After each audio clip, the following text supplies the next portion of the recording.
In this video, I'm going to show you how to change the title of your cookbook. So there's two different ways to do this.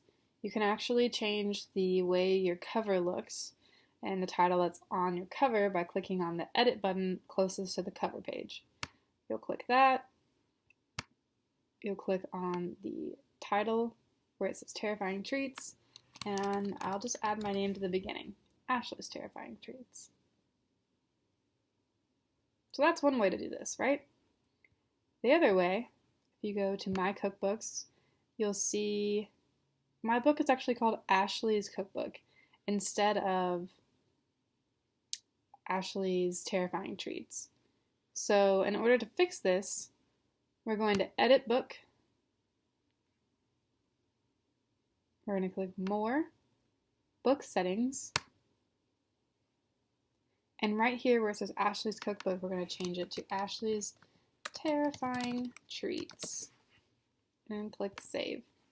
Now when we go to My Cookbooks, Ashley's Terrifying Treats is right here. And that's it. It's that easy.